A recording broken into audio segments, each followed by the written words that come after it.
I'd like to read a passage from the Bhagavad Gita on which our discourse is around. So this is from chapter 5, verse 10. As the lotus leaf is untouched by water, so the yogi who acts without attachment, self-offered to the divine, is not affected by sensory experience, whether gross or subtle.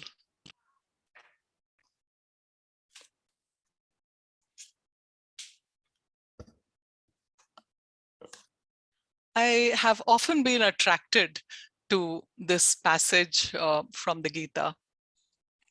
And the image it brings up of is lotus, which has many spiritual significance. But here it is the leaf of the lotus. So the lotus stem is growing in water, and there is this leaf, and on it, either it is rain or water splashing from the pond or wherever it is growing, the droplet just slides off. The leaf does not get wet. Isn't that beautiful?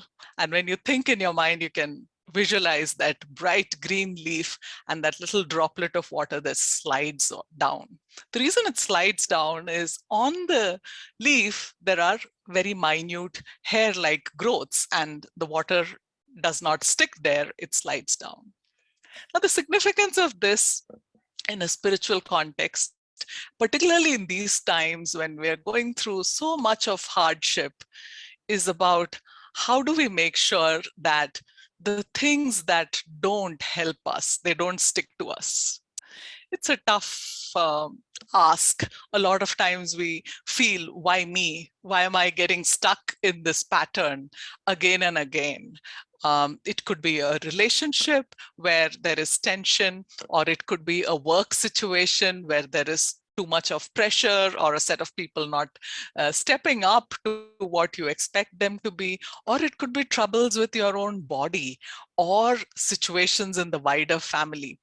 All of these times, it's very human to feel helpless and stuck. And sometimes we feel, when we talk to certain people, their negativity sticks to us. And we worry about it, that why am I getting agitated along with that? But that's the nature of the world. And in these times, it's good to remember the lotus leaf on which the water drops and just slides off. How can we be like that? That is the fruit of meditation. That is the fruit of a spiritual path. Um, of late, I've been talking to a lot of friends who are longtime meditators. So kind of every a week, I speak to 2 or 3 people. And in the last couple of weeks, the pattern that I've been noticing is many others are sharing how much of a struggle it is to keep up their practice of meditation, for several reasons. Each of them had different reasons. Some find that this is a time when they are kind of feeling that they're missing the satsang and there is too much isolation, and you feel very dry meditations. You're sitting there, you're doing your kriyas, you're getting up, but it looks like, it's a mechanical process. Others talked about distractions that were coming into their minds. And we live in a very distracted world. Uh, the neuroscientists say that on an average day, we think upwards of 20,000 thoughts. And on a hectic day, it could go up to 60 or 70,000 thoughts. That is one person. Now, we go into situations where we meet so many people who are thinking as many thoughts. So even though it is online, so there's a lot going on. Every moment we are changing. Then there are sensory distractions. So a lot of people talk about how, even media is so pulling and gripping. So recently, I heard, I don't know exactly where and when it happened, but the Netflix CEO was asked, who is your competition? And he said, my competition is Amazon Web Services, YouTube, and sleep. Yeah. So when people sleep, they don't want it. So it just gives us a sense of how is this whole thing designed to grip us. People spend so much time on Facebook, for instance. And Mark Zuckerberg when asked that, how do you run Facebook? What is your revenue stream? He says it's all advertising. So all that Facebook wants us to see is ads and those perfect pictures of all our friends who look better than us, right? And then we have this sense of, they're all having a great time, I'm having a bad time. Now, research is showing that many of these are generating feelings of jealousy and of not being good enough in people, and that is making them feel worse. So we live in an age of information and energy, and some of that is great, but if we don't have the right discretion, then we get pulled into a lot of things and then start to feel stuck. And we kind of want to clean up, but it becomes a little difficult to do that. The next thing that starts to happen, particularly those who are, on a spiritual path, is, why am I not perfect? We start beating ourselves up and we find flaws in us.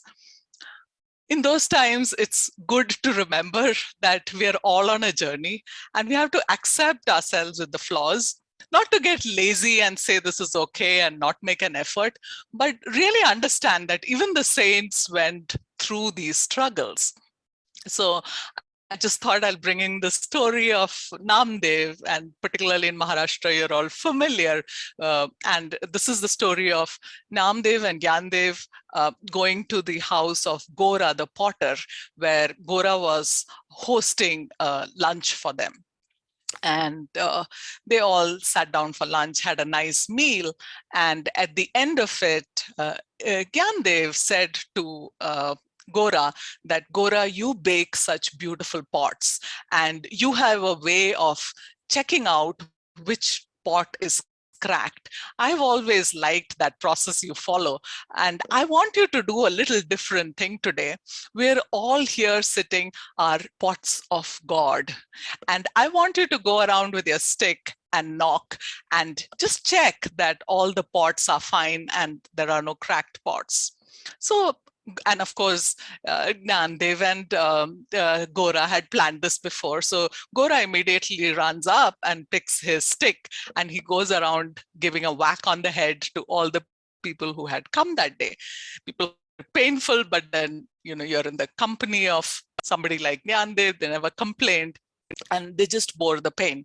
But when Gora came to Namdev to check him out and hit him on the head, he said, you potter, what are you going to do to me? And he really got upset and angry at him. And in that moment, Gora, who also is a saint, said that this pot is flawed. And everybody laughed. And Namdev was very upset about it because that was publicly, he had been so loyal to Vittal all his life. And here he was getting ridiculed. And he, of course, he was a very evolved being and he realized what had happened there. The story goes on to how Vittal guided him to a saint who gave him samadhi, but we are not going there right now. But I just wanted you to stay with this idea of that flawed pot, right? We're all flawed pots, but it is all about our devotion and our commitment and our practice, which no matter how struggling and challenging it can be, it is important to tune back in so that those chinks in us, which we all have, can heal. I think that's really the reminder that we need in these times of immense challenge. Long working hours, chaos with young children around who've not gone to school or college, and their emotional troubles, and couples having issues between them, trying to get on top of work. It's a lot going on. And there are those less than perfect moments that we have in a household. And the tendency is to blame ourselves. But what is important to remind ourselves in those moments are things like the flawed pot, and the story of Namdev. That's a great comfort. The story of the leaf that did not get wet, no matter what was going. So how can I keep cleaning my slate again and again at the end of the day? That's something that we can try and practice and remember. These days, emotions are coming out in ways with people which are very strange. You see very balanced people losing it suddenly because there's been so much pent up over a period of time. You've not been having the satsangs and you've not been close to other people and you're not traveling, and all the things that we were used to, which was outdoors, has been taken out. Even spending time in nature, which is hugely healing, has in many ways been reduced. And all of that is having an impact on people. So there's a huge emotional upheaval. And it's like a contagion. It's like a contagious disease. Somebody has it and goes into a work meeting and shouts at someone else. 10 other people get it, and they're all at home, and it spreads into homes. And before you know, it snowballs into something much larger, which is what we call an emotional contagion. Now, we can't control any of that. But what we can work with is ourselves. And equally important, like our meditation, is our practice of cultivating the right attitudes. Swami Kriyananda reinforced it again and again that attitudes are something that are foundational to our progress and growth on the spiritual path. The spiritual path is all about raising consciousness. Yeah. So on that journey, when we slip and fall, I think a great practice to do is a little bit of self-introspection. How did I do today? What did I do well? And what didn't go well? And what can I do a little bit to shift my pattern so that, I slowly get on to the next level of the orbit? We climb, it's like a spiral staircase. Divine Mother comes to test us and we fall again. But what we have to remember is to climb back up and find that courage, and which is where the right attitudes have a big role to play. Attitudes in terms of, nothing very complex, but just reminding ourselves God is the doer. He's in charge here.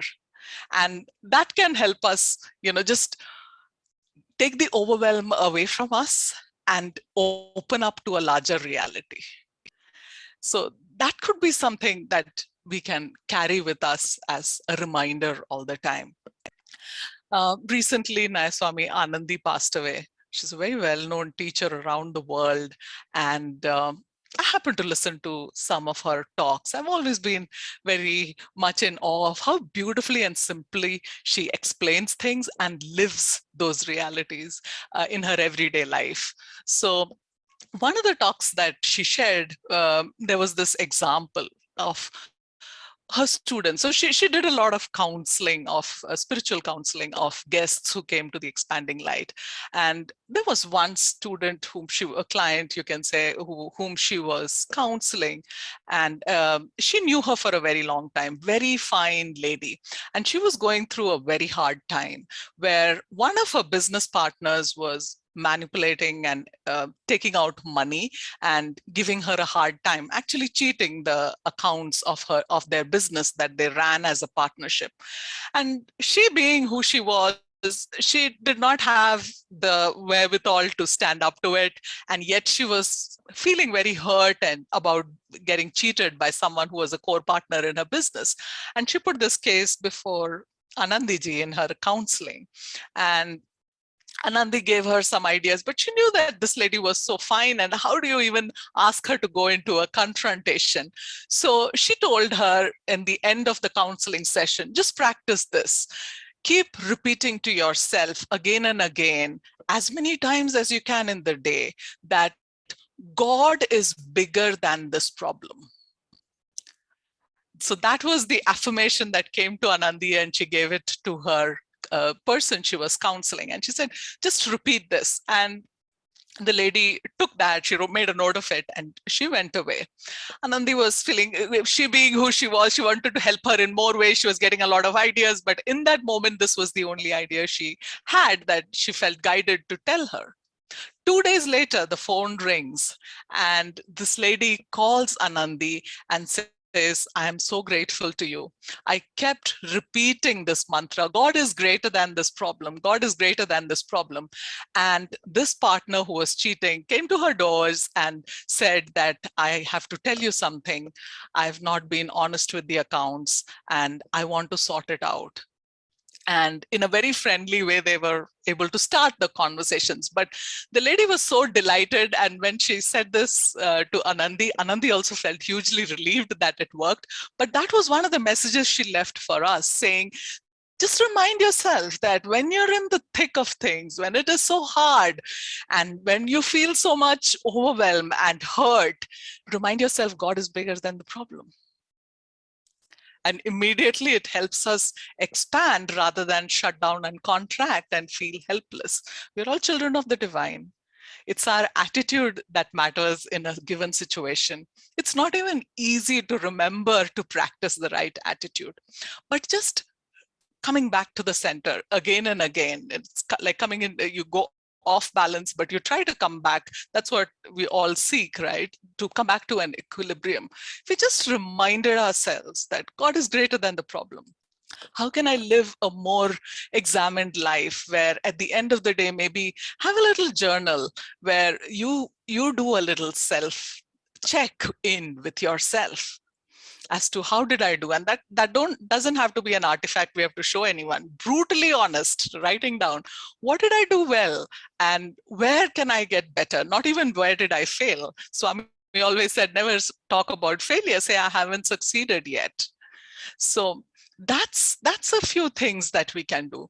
And coming back to our practice of meditation, when it goes into a dry phase, try something else. Maybe some days, like I found this hugely beneficial. There are so many guided meditations that are available on the Ananda website. Use some of them. It could be a chakra meditation by Savitri. There's guided meditation by Devi ji. There is meditation by Jaya ji. I made a playlist of these meditations. And on days where I feel it's too much, I'm not making progress, I'm just going into loops, I play some of them and they uplift you immediately. Maybe some days try and see if you can sit in an open place and meditate if it is getting too rote in the same place. So keeping our practice fresh and alive, bringing in chanting, learning new chants, praying for others, talking to people who need help. In all of these, it's possible for us to get out of ourselves and expand.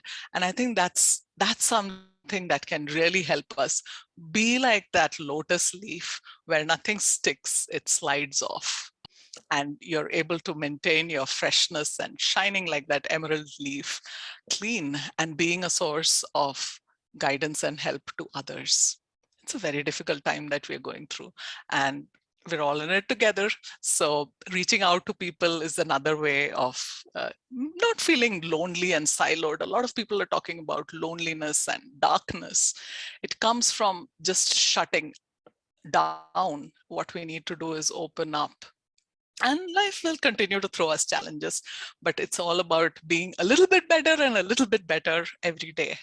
So that's a little thing to take away from this passage from the Gita.